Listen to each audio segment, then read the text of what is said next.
Hey, Alexis Love Beauties and Flawless Man. So y'all know we've been fooling the last couple videos, and it just is what it is. I'm happy to be here. But in this video, we're going to talk about how to safely drive when you need work done on your car. If you need any type of car advice, you can get that from me, honey. I know a lot about cars. I'm super interested in fixing cars and doing little things like that. And I want my maintenance love career to go further, such as I want to learn how to change a tire. I want to learn how to change the oil. I want to learn how to do maybe some other type of maintenance in a car as well. When your car is going through something, it's not wise to be like, oh, I'm gonna get that fixed, or I'm gonna do that later, I'm gonna do that later, because it's not safe, because you have your life and other people's lives in your hands when you're driving. If something is off, go get it checked out, go get it fixed, go get you a diagnostics so they can read the car and see what's going on with the car and get that fixed as immediately as you can. Sometimes we're not able to go get cash out $1,000 on a transmission. So what do? These are 5 steps that we can do to safely drive when we have something going on with our vehicle. Put both hands on the steering wheel. If something is going on with your car, front end work, tires, alignment, front lower control arm bushing on the left or the right side, just any type of front end work, when you have both hands on the steering wheel, you have more power and control of that car, especially when it's different climates outside. It's raining, it's snowing, it's sleeting, it's hailing, you going up bridges, you going up mountains and things. When you have both hands on that wheel, you have control of that vehicle. A lot of the times, or if we see something, like people might be scared to drive next to semi trucks, but if you're fearful, then a lot of the times that's when the car begin, like, just a quick tip, if anything look like it's finna go down on the road, you always have to already have peeped out the scene, like, I already know where I'm finna slide to. So you gotta have that in the mindset. And that's just some thinking fast stuff. If something go down, the last thing you want to do is what I've seen somebody do in real life, and I was in the vehicle, is panic, start turning the wheel like that.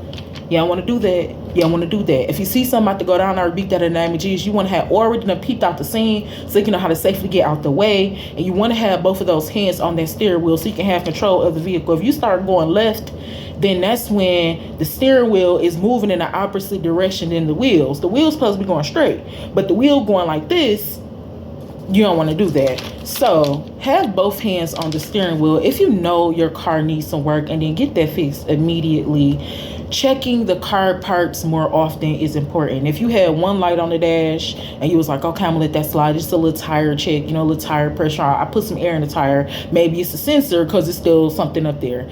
Then you want to go ahead and say, hey, you know what, let me just periodically keep looking at this, because it could be a sensor and then it could really be something wrong with the tire. Check the car periodically. You don't want to mistake a light being on for just a sensor problem and it's really something wrong with the car. So sometimes when the sensor lets you know if something is off with that part of the car, or if something is going down or it's going bad. Now sometimes if that sensory battery is dead, then that light can just stay on the dash, but you don't just want to be like, oh, it's just a battery that I need to get replaced and it's really something going on with the car. Any type of light that pop up on the dash, you want to go ahead and get that looked at and let somebody else tell you that maybe you just need a sensory battery, maybe a battery is just dying, or maybe it's something that really needs to be looked at. If you know you got car problems in different areas of the car, then you just want to make sure that you're checking periodically and everything in general.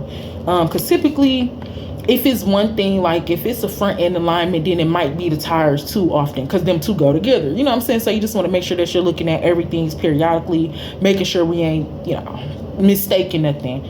Drive slow. Please drive slow. We're not in no rush, babe. We need tires on the car. Why would we be driving fast? Slow down a little bit more. I know it'd be irritating. I done did it like, oh my God, the speed limit is 80. They only going 10. And then you know why I humble myself? Because when I had car problems, I had to push 10. I had to drive with the 4 ways on as well when the transmission was going out. I'm pushing and scooting as well. So now when I see somebody going 10 and an 80, I say, I'm gonna mind my business, stay in my office. I'm either gonna sit behind them or I'm gonna gently go around. Not go around with no attitude. I don't go around with an attitude no more. Well, I ain't gonna lie, I went around with an attitude the other day. It was crazy. It looked like something was finna go down. No, the other day, it really like something was finna go down. So I got out the way with a little attitude, but I got out the way safely. Drive slow. Them people don't know what's going on with your car. and they might be in the scat. I remember one time somebody was in the scat pad. I'm the little hoopty, and dog trying to go around. Listen, if I see you trying to be on my bumper, you trying to do all that, I just let you go around. That's another good tip too. If somebody look like they on you, because sometimes if somebody is like on the back of your car, sometimes that forces you to drive faster. Don't ever drive faster. When people do that, I actually slow down a little bit more, and that makes them go around. So that's just a genuine tip to know, like, hey, damn, why like they all in my mirror? And then if it look like that, slow down, because guess what that does? That make them go around.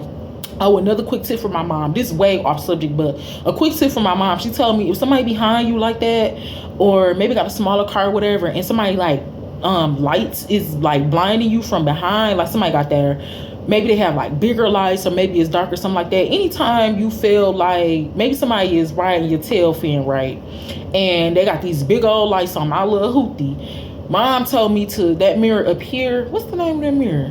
Ooh, the mirror up here, is that the review? That's crazy. The mirror up here, she said what you want to do is you want to kind of like focus it a little bit upward, and what it does is the lights that they have on, it blinds back on them, and it makes them turn the brights off. It's a little tip, because sometimes people get out of hand with the brights, like, sir, you see me right here, and then I just flick that mirror back a little bit, and then it shoots the light back on them. It takes it off of me, and it pushes them back all the time. I seen it. They either turn the lights off, they either go around, or they slow down behind me.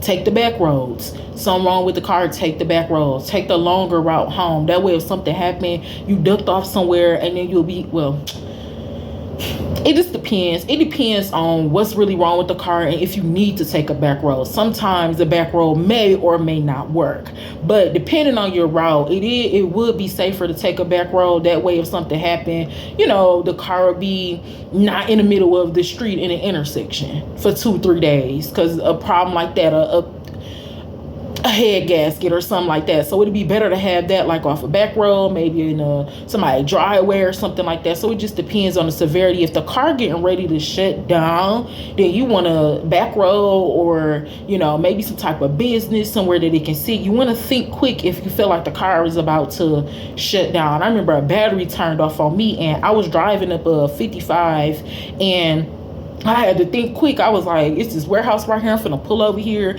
And I pulled over in their area to where their trucks couldn't get through. He pulled up. I was like, sir, my car died on me, so I'm here. And he was like, you know, put it in neutral and we can push you back just to get you out the way. That's cool. So you always want to think quick if you feel like the car finna cut off. We don't even want to get to that point. Again, it's good to get them battery checks. I had got my battery checked, and I thought I had like another 2 weeks. I'm like, I'm gonna just wait on it. Nope. I didn't know that the battery was that bad. If you just bought a car, you got an older car, if you didn't put no maintenance in this car that you've had the whole time that you had it, you probably need to get that looked at and get the maintenance done on that car, because you don't know how long that you done had that battery in that car before you bought it. You know, so if you just get in a car, you done had a car for a while, and you never changed the tires, you never got the oil change on your end, it's probably time to get that looked at. Avoid bumps at all costs. If it's something wrong with the car, you don't want to be bumping around. I remember one time I had a car tire problem.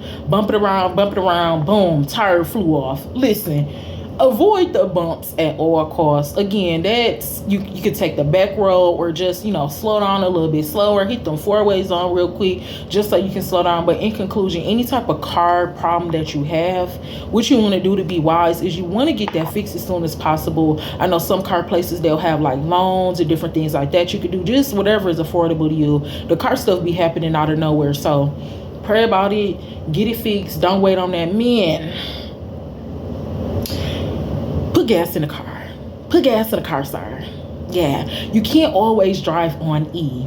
And I say that because men be feeling like, man, I ain't gotta fix. Men really don't be wanting to fix the car. I know a few. Man, I ain't finna fix this car, man. I don't need no gas. I mean, I got the A to Z, didn't I?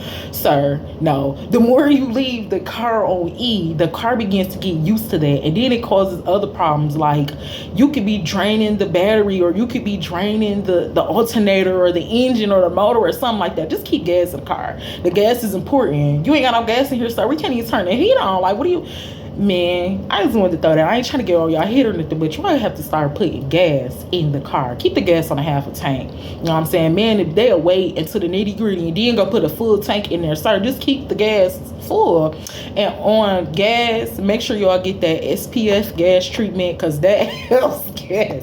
That helps gas stay in the car longer. That helps gas stay in the car longer. And it also cleans out the gas.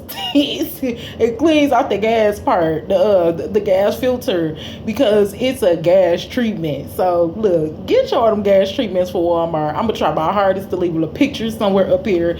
Get that. That's gonna help you out on that gas. But in conclusion, man, get the car fixed.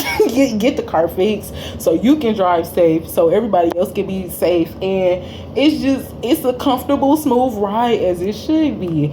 As always, I encourage you to do your extended research, and I also tag some other videos that you can watch about some car information. Alexis loves you, and God bless you.